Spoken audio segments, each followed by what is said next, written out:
Just hop into Wattpad. Here we go. Just need you guys to tell me what we're gonna read. What we're gonna read. What we're gonna read. What we gonna read. What we gonna read. What we gonna read. What we gonna read. What's another song I know? Shakira, Shakira. Ah. Oh. Hey, Uni. Hey, Uni. What is it? Life isn't quite what I thought it'd be. When I was a kid on VYP, you're gonna have to see. Hey, okay, you guys have to pick what we're gonna read. I've already read a decent. Okay, you see My Cousin's Best Friend? It's horrible. Don't read it. Okay, it's horrible. I don't know what we could read that I haven't already started.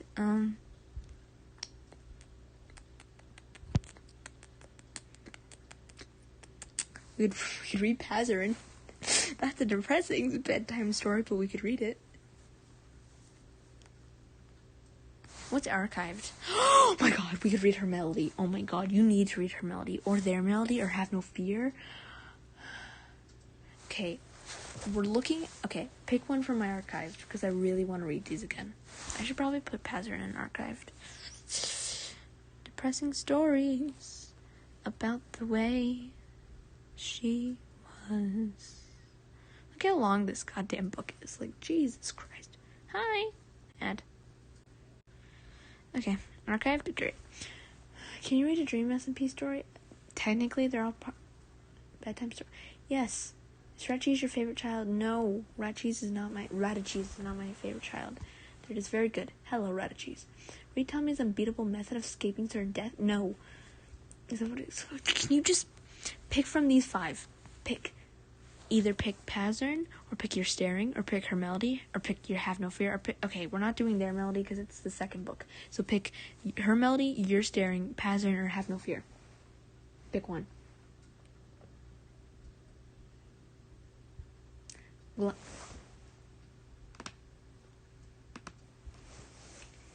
oh my god. Okay, here we go. Have No Fear. Someone actually told me what to read. Okay, hope you all are ready for a 42 long book.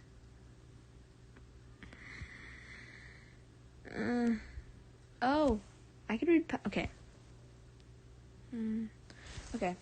We gotta pick. You gotta pick. Either we do. Okay.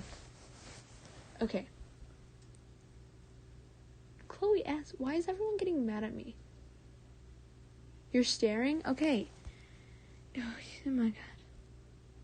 I'll keep my own position. I don't. 2 said Pazarin. Okay.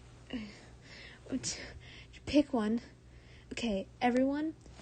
There's no restriction, so just spam what you want. Just spam what you want. Spam what you want once. Spam what you want once. Only say it once, and then I will read who wants it. Do not type after that. Just say what you want, and then don't type. Okay? Do that. I can't do a poll. It only does 2. Okay, so we got Pazarin. We got Your Staring. We got 2 Pazarin. Okay, no Oreo. Okay, we got Pazarin. Your Staring. Okay, we got 2 Pazarin. We have 1 Have No Fear. We have 3 Pazarin. Okay, I guess we're doing Pazarin. I'm sorry. Okay, okay. Now we have 2. We have 2 Pazarin. We have 2 Have No Fear and 3 Pazarin. Okay, does anyone else want to vote? Because we have 11 people and only 6 voted. You're Staring? Okay, now we have 2 You're Starings. Okay. I'm not gonna. Okay. Bump 1 up. Okay, bump 1 more up. Bump 1 more up. So either You're Staring. Bump 1 more. Okay. Bump up Pazarin.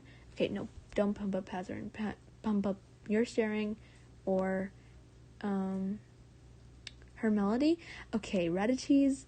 You picked a good one. I really like Her Melody. It's a great one, and I love it. But I don't know. Okay. Seems like You're Staring and Pazarin are the 2 that are wanted the most. So, pick You're Staring or Pazarin. Pazarin is, low-key depressing, and You're Staring can be depressing. I can't do Have No Fear. We'll do it at a different time. Pick. I did the poll. I did the poll. I guess I didn't. Oh, there's the poll. Okay, so we got Pattern. Pattern's winning.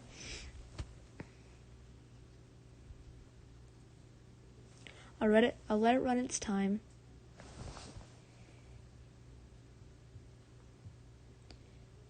I'm genuinely curious. I'm pretty sure the Pattern's gonna win, but oh god. I mean, it depends on who picks your staring. It might be funny if the people who were picking, ooh, it's dropping. I feel the need to cry. Well, then you should pick Pattern. Yes. Yeah. I feel the need to cry. I feel like all of you would cry if we did Have No Fear, because it's horrible and I hate it and it's very depressing. Oh, I cried a lot during Pazarin.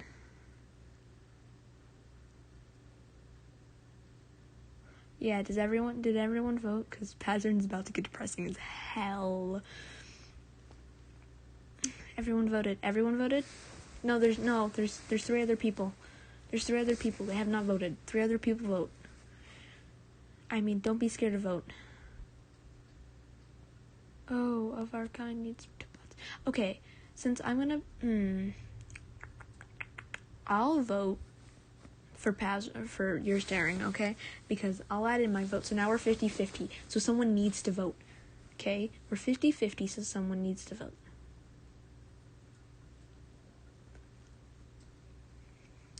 I say you're staring. Like, 4 other people say you're staring. Okay, we're reading Pazarin. You ready, guys? Okay, this is not the right.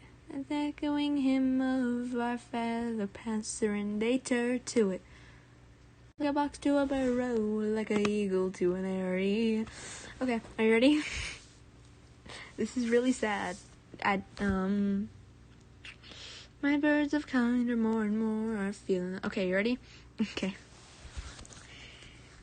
He must have had a life before this, a mother, a father, a home, maybe sisters or brothers, but it had been so long, too long, and now all he knew was this bloody game. His hands knew no other shape than fists curled tightly around a sword, swinging eternally, finding its mark through skin and bone. Yes, bedtime story that's depressing. Okay. They all tried to run, of course, but okay. They still built walls and cowered in corners, but he always found them. Sometimes they begged, sometimes they chose to jump over from cliffs rather than facing his reckoning. And sometimes they stared back at him, with eyes as empty as his own, and welcomed death with open arms. Those were the ones he envied the most. Technoblade never dies, they whispered around campfires and funeral pyres. He prayed that wasn't true. The voice had led him to kingdoms and shires and towns. It didn't matter what they offered him in return. The voices didn't demand coin, they demanded blood. He fought for bold men and stupid men, greedy kings and starry-eyed rebels. He fought for armies doomed to fail and dragged them into the light of glory. He had lost count of how many allies he'd fought beside. After a time, their names and faces had faded into the recesses of his hazy memory. And then there was Angel of Death. He was one of the very few people with a reputation that matched Technoblades. He'd heard of the angel through whispered stories and snatches of tavern gossip. I heard he has obsidian wings, one patron would say to another over a cup of ale. I heard he once massacred an entire army all by himself. He even makes even the green god afraid. You poor guys. It's only 9:30 for me, so I'm gonna keep reading. Technoblade had begun to imagine a ruthless man, an immortal butcher with the same wretched grin as his. Nope. That's depressing. That's really sad. That's really sad. I hate this. It's fine.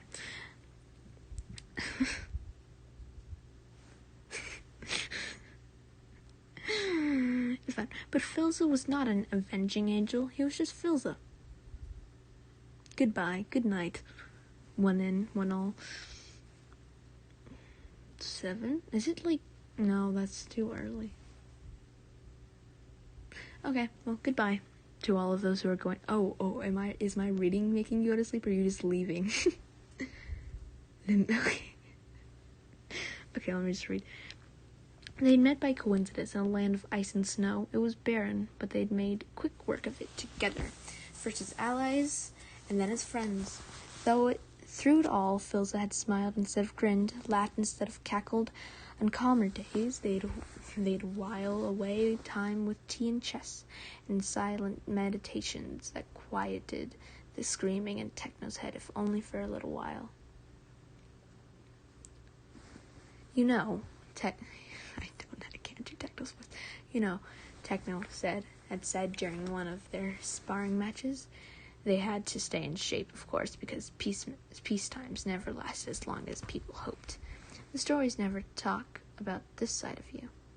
Filza paused, a small amused smile on his face. Oh, he said. What do the stories talk about, then?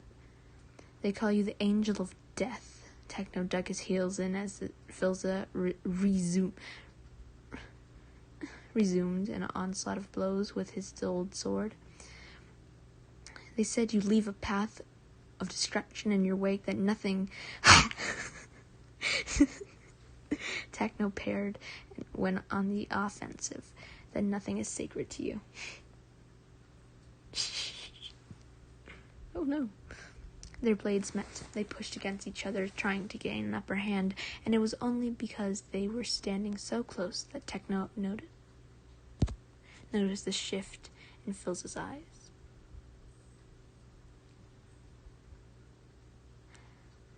A momentary coldness that was as brutal as the blizzard raging outside. It was there and gone in an instant. Light returned, and Filza laughed as he pushed back against Techno's sword. Stories are curious things, Filza said as he swung again, barely giving Techno time to dodge. Some of them are true. That was a poor... Techno killed Wimmersoot Cannon. Okay, which... He moved so quickly, Techno could do nothing but stand there as Filza rushed him with a hilt to the ribs, knocking Techno backwards onto the training room floor. Techno scrambled to his feet, but Filza was already standing over him with his sword held high above his head, his eyes glimmering with an emotion Techno couldn't place. For once in his immortal life, kneeling there, in front of the first person he called friend, Techno blade felt hunted.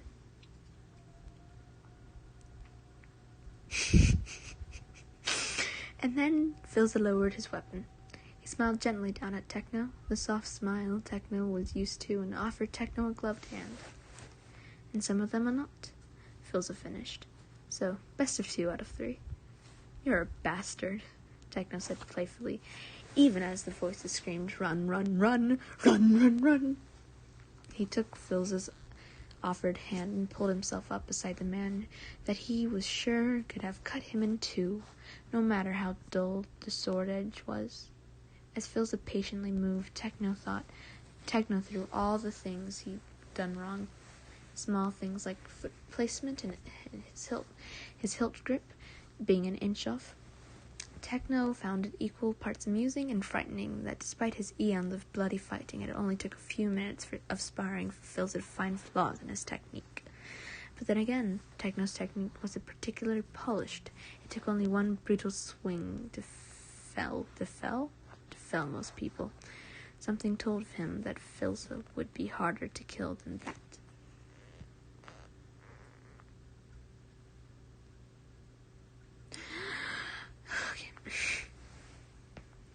They conquered nations. He and his golden-haired friend, they were bathed in glory.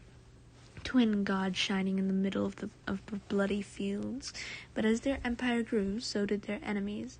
They came in droves, day after day, and before long Techno had forgotten what peace tasted like. The days were long and the nights were longer. Every flicker of moment was a spy in the shadows. Every ally was a potential traitor. Every word was a declaration of war. Their home had become a target for 1,000 armies.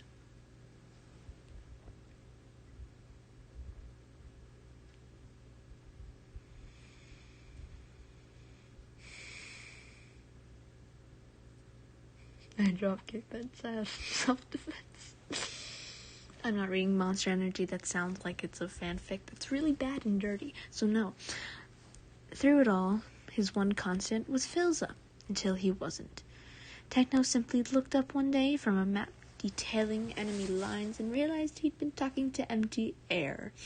He had no idea how long he'd been alone, sitting in a dusty library with stale tea untouched in the corner.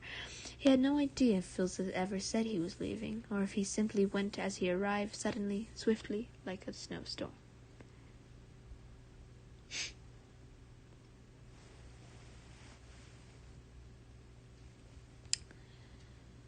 Afterwards, there was hardly any point in maintaining the empire. The voices were getting bored anyway. They wanted fresh blood. They wanted more stories. More stories.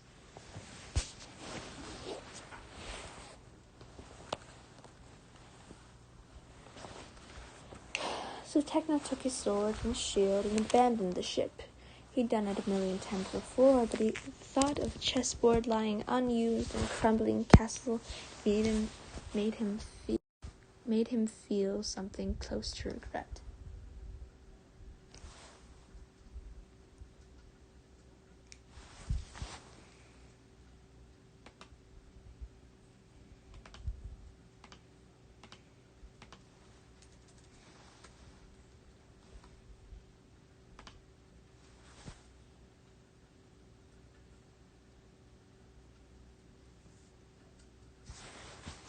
Listen to the story, children.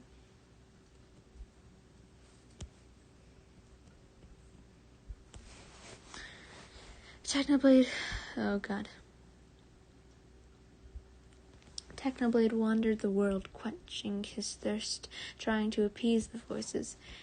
Neither of them were ever satisfied. No matter how much chaos he dealt, there was always more work to be done. So he worked. He had no idea for how long.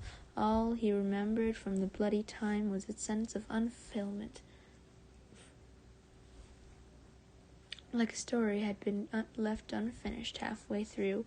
Years, decades, maybe more. It hardly mattered.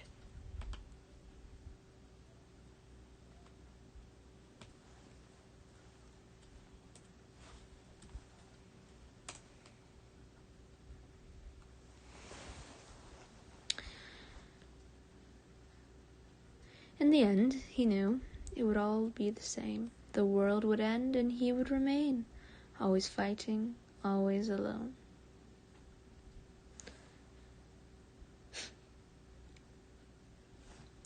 He didn't know what brought him to a kingdom in the first place, but did he really have to see it for himself? Was it simply to sedate his curiosity?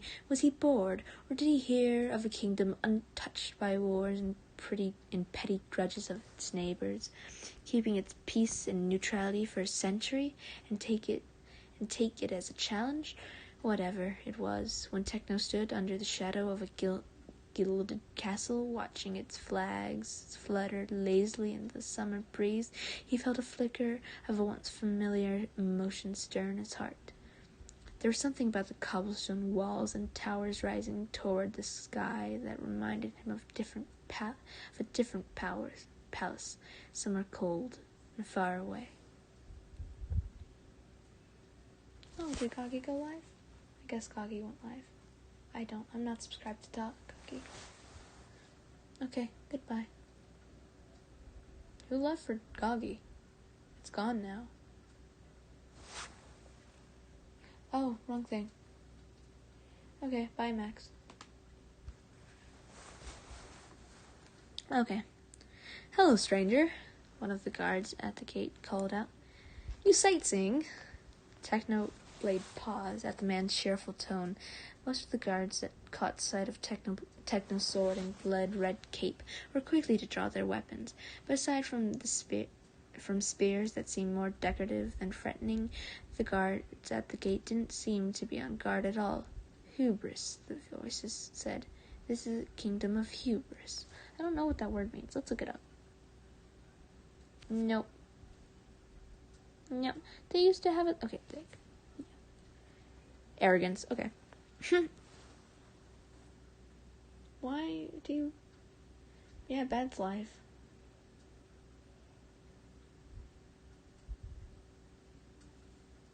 Thank you for saying you like my voice.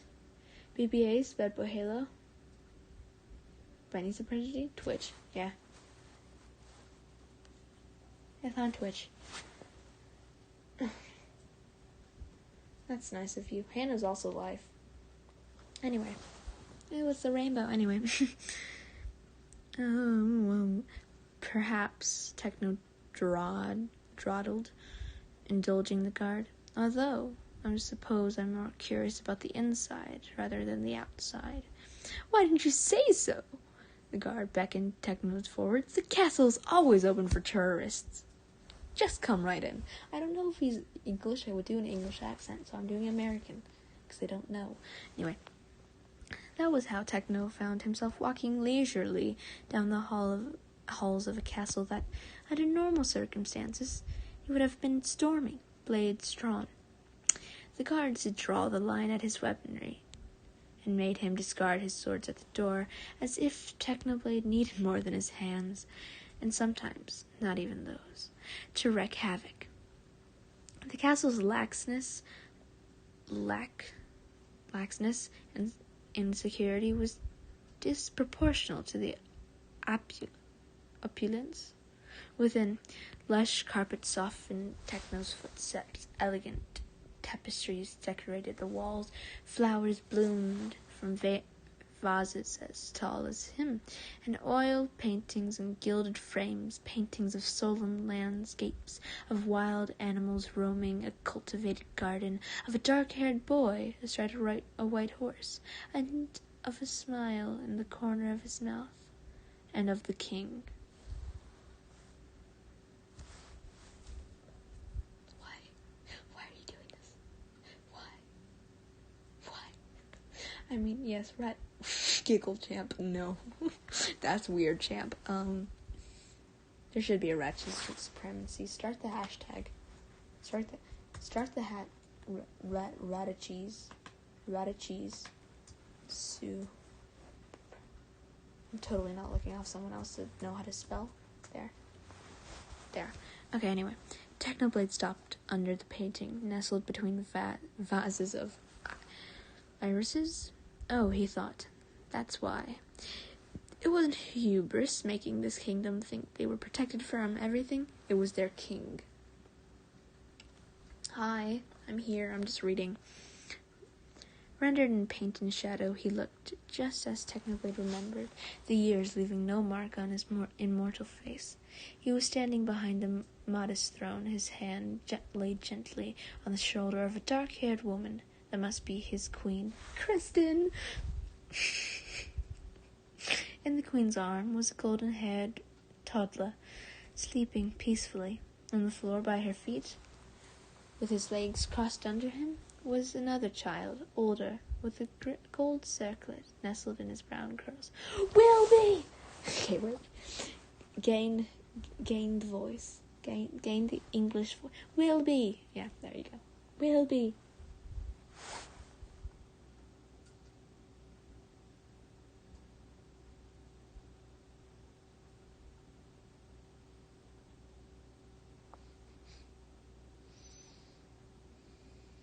What? Okay. A child's shrill voice rang from the hall. Technoblade's hand inched instinctively for his sword as he turned from the painting and found himself facing the very same boy from the painting. The prince. He was tall, lean thing, his face still holding the faint traces of boyhood.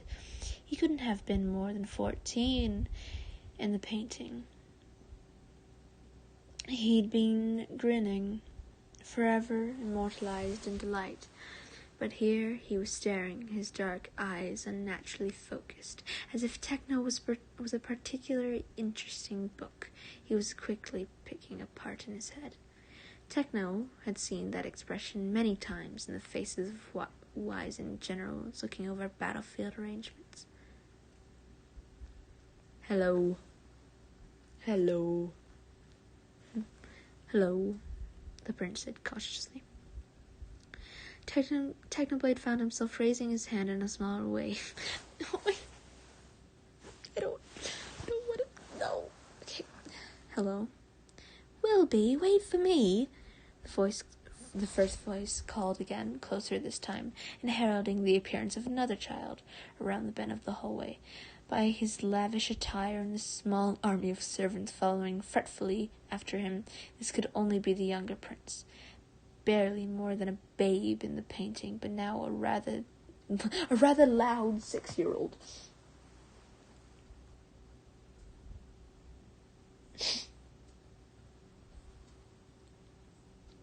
Bestie.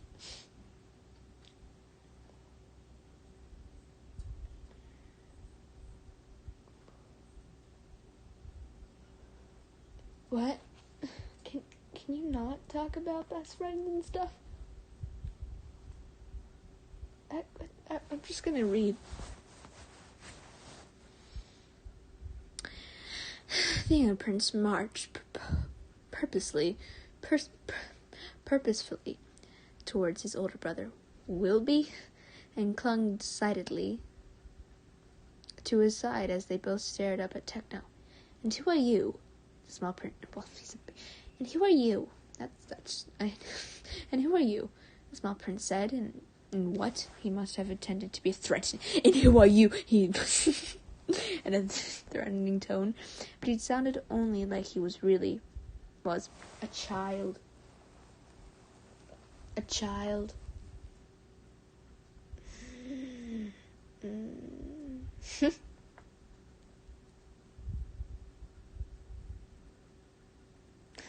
No, what? No, it's not good to drink that, Oreo. Oreo, you don't drink that. I'm trying to read and everyone's having a conversation that I can't look at while I read. Are you all okay? I've dropped my English accent.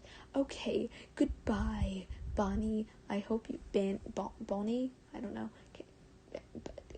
You can join back if you'd like. I don't know. I'm probably going to go to sleep in a few minutes because... Well, after I finish this chapter. Which there is a lot left. We're not even halfway through. But still. Read my comment. No, I'm not. I did not read your comment.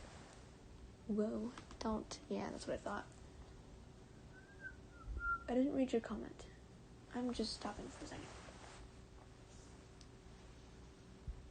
You have a good English accent. Thank you, Corey. Corey, you're very kind.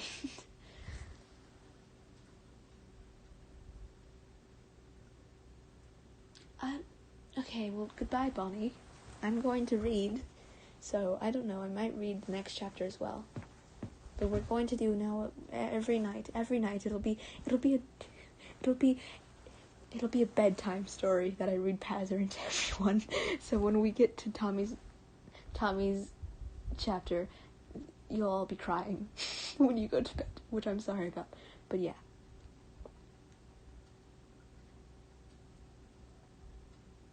So yeah, tomorrow I'll be reading probably the second chapter, so it'll go on for around 7 days. If I can do it on school nights. Probably not. Okay, I'm going to continue reading. Okay. A visitor, said Techno, unsure of what he was meant to say now. Have you come to have an audience with our father? The older prince asked.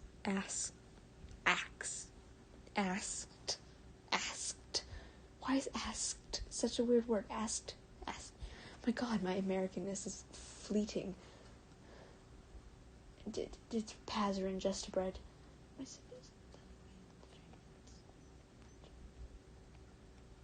Yes, don't drink it.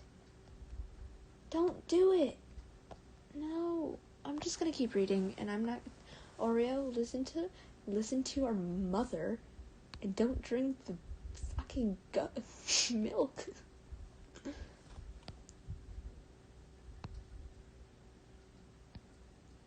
Okay, good. I'm gonna read now. You can't! The young prince snapped at once, tightening his hold on his brother's shirt front.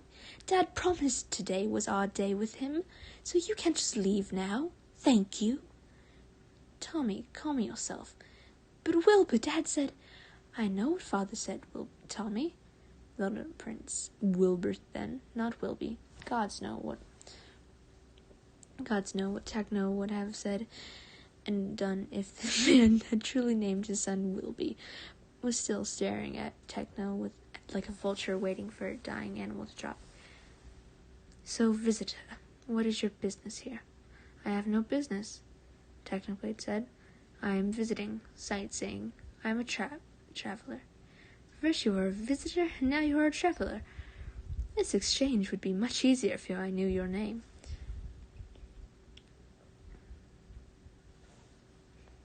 Technoblade glanced at the servants lining the hall behind the princes, clearly in earshot, but dutifully maintaining the illusion of privacy. But he knew their father after all. He'd know that most of those standing guard around his son would be lethal killers. He just hadn't anticipated the arrival of a god. What would they do if they heard his name? Would any of them recognize it? Would they know what it meant to have him stand before their young prince? How long would they last against him? As he looked down at the two brothers, the voices whispered how fragile their necks must be. Blood for the blood god, they chorused. But instead, Technoblade found himself saying, My name is Technoblade. Techno lifted his eyes from the young princes and found himself staring at their father. Filza, I am a female.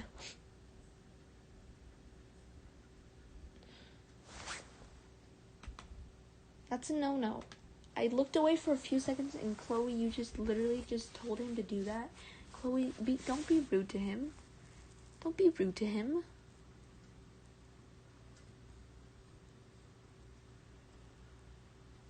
What's your idea? I'll continue reading in a second, but like what?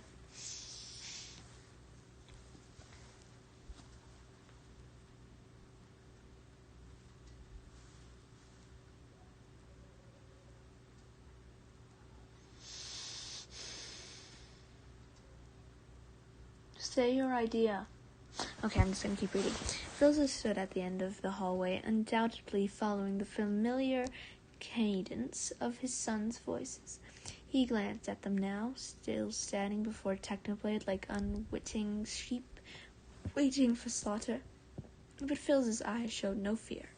Instead, when he looked back at Techno, he only smiled, his face softening with a familiar relief, the expression of a man after a long, hard-fought war, seeing peace on the horizon at last. Old friend, said Filza. It's nice to see you again. Traitor, the voices clamored. Traitor. I can be your mom. I mean, it's kind of weird for me to be her. Okay, I'm she, her, peace, but also I can be your mom if you'd like. Oh my God, don't be rude to each other as well. Like, why do I have to do this to all of you? Anyway, continue. Father, Wilbur's voice brought them back to reality. This was a different castle, a different time. Do you know this stranger? Well, obviously, Wilbur. Tommy rolled his eyes. Dad just said his name, didn't he? Technoblade. That's a dumb name. Tommy. Feels reprimanded. With no real thought behind. Tommy, Filza reprimanded. With no real heat behind his words, he drew closer to them, his steps quiet and even. The servants that had followed the two boys bowed in deference to their liege, despite him wearing no crown. In fact, he looked just as much as a traveler as Techno was, dressed in a simple trousers and shirt, perfect for blending in, perfect for a man on the run.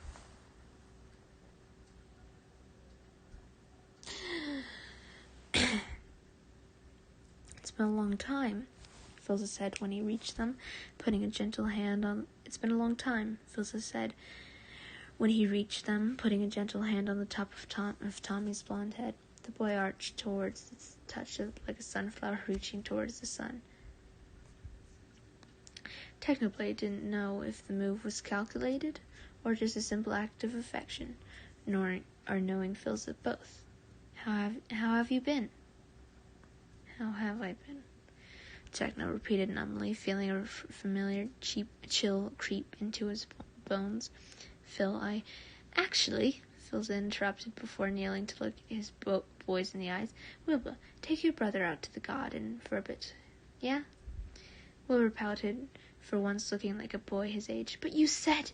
I know what I said, and I keep my promises, don't I? Filza ruffled Wilbur's hair, and then Tommy's. I'll join you in a moment. I just need to have a talk with Technoblade here.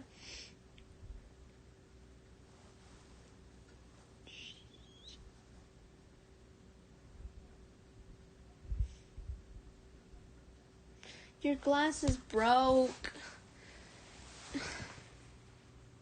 Well, I can't do anything about that. Don't wear those glasses then. I don't know. I'm gonna read. Oh my god, I can't. Wilbur stared at his father for a long moment, as if weighing the truth of his words, before nodding. He took his brother's hand in his and began leading him away. Come on, Tommy, he said. Let's play outside. Draw whatever you please, what pleases you. Draw. So I'm standing up for, a long time, because I have not intaked water and my throat hurt. I'm gonna put back on the Wilbur, beanie. Oof.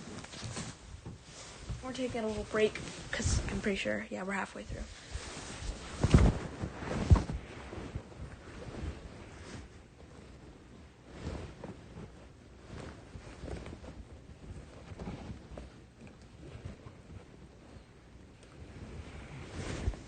Dare a duck? I don't want to dare a duck. What do you mean? I'm gonna keep reading now. Technoblade's still a dumb name, Tommy muttered as they passed him, closely followed by their servants. Wilbur met Techno's eyes, just for a moment, before they were gone, down the hall, out of sight, leaving Technoblade alone with the king. Technoblade turned towards Filza, his old friend, and found the smile wiped clean from his face. Filza gestured down the hall. Walk with me. Technoblade could only nod and follow Filza.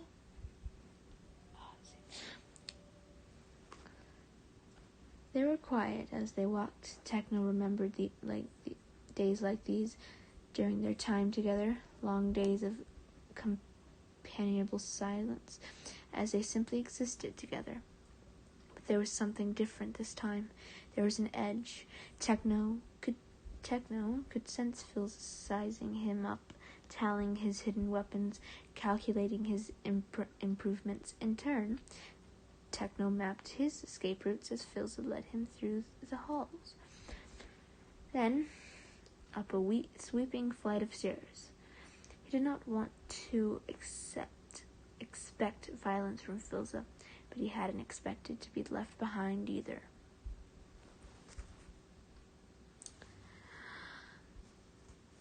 They reached a balcony overlooking a garden where most of the flowers indoors undoubtedly came from. Wisteria, The ivy grew around marble pillars, rose bushes and dandelions and carnations bloomed en masse at the foot of elaborate stone statues. At the center of the garden was a weeping willow, its branches providing shade for the two boys chasing each other across the grass. Their laughter echoed through the glade, reaching even Techno and their father high up on the balcony.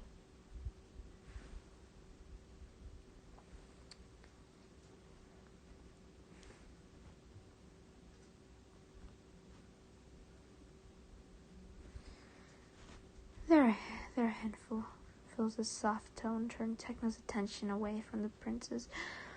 The king was almost smiling, but the hard glint in his eyes didn't disappear.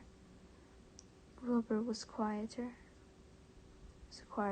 before Tommy was born. A little bookworm holed up in his room all day. But I have a feeling you didn't drop by for silly stories like that. Phil's turned towards Techno. So go ahead, let me have it. Techno didn't know what he was meant to feel. He didn't know what he was meant to say. For years he'd put Phil's out of his mind, determined to forget the interlude of peace. He'd let the memories fester like untreated wounds, and now he thought he'd rather die of the infection than acknowledge out loud that it was real, that the pain was there at all.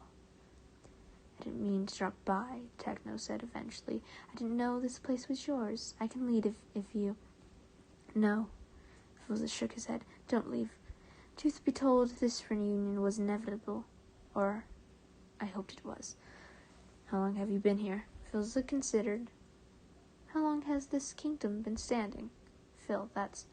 I know. People like us aren't meant to stay in one place for too long. Phil sighed and turned back towards the horizon. He leaned his arms against the wrought iron railings and looked out at the land beyond, the slope of the distant mountains, the kingdom that stretched on and on, unaware that their immortal god was all that stood between them and destruction. I found a small town while I was traveling, made it something more. I told myself I would leave here after a year, and then it became 2 years. 3 years, a decade. I did leave eventually, before they figured out why their town mayor never aged. But when I found out the moment I left, Phil's expression turned cold. They were annihilated. I came back, and everyone had been burnt to the ground. It was just ashes. Everything I built. There were survivors, of course, and they blamed their leader for leaving, of course, as they should, so I stayed.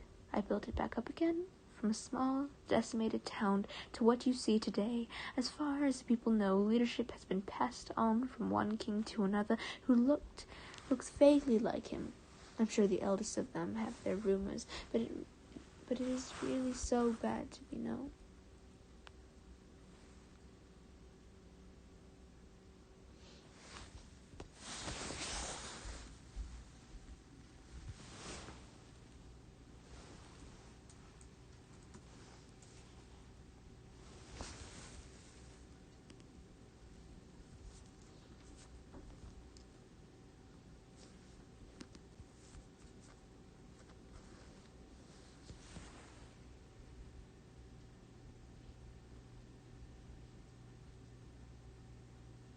Pog.